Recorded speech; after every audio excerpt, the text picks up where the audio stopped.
Hey everyone, let's see this question. In it we have given one function named fun in which we are passing one list, that is D, and two indexes, those are S1 and S2. Okay, these are our index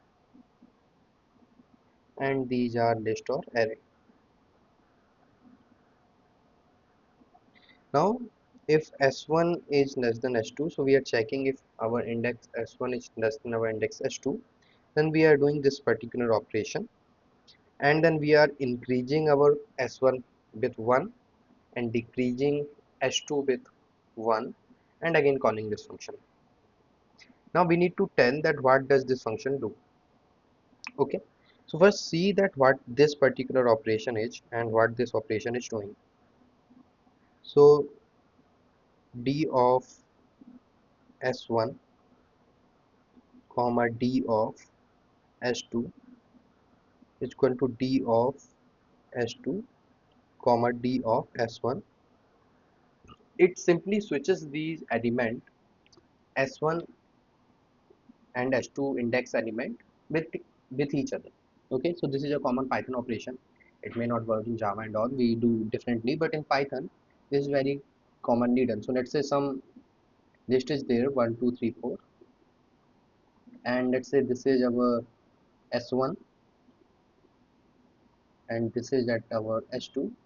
So this particular operation will change these, so it will become 1 3 2 4, something like that. So let's have an list or an array and try to do this particular thing and see what happens to the list or an array. So let me take a bigger list, let's say 2 4 5 6 7, and let my s1 will be 0, that is this particular index, and s2 will be 0 1 2 3 4 4, that is this particular index. So we'll first check here that if s1 is less than s2, that is correct, it is. So what it will do, it will switch these particular elements. So our new list will be 7 4 5 6 2, and again it will call by increasing the any this s1 from 1 index. So our s1 will become 1 and s2 will become 3.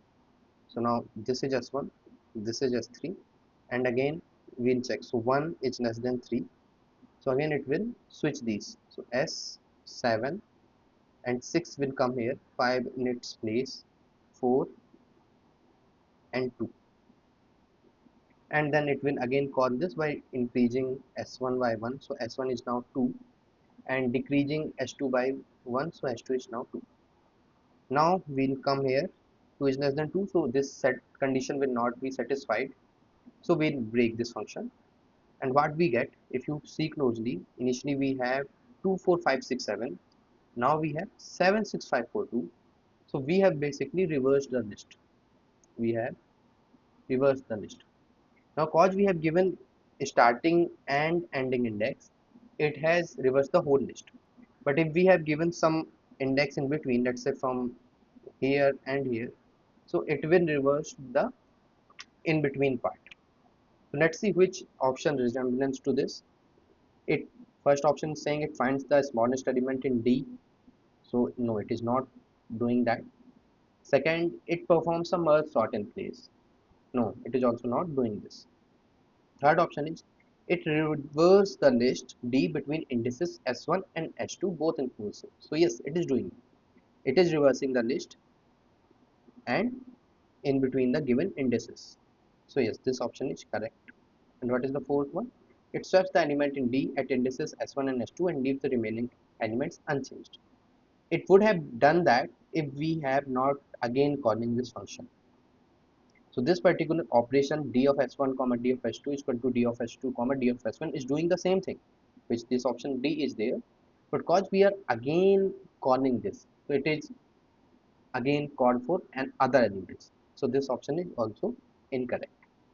So the correct option will be only C. Thank you.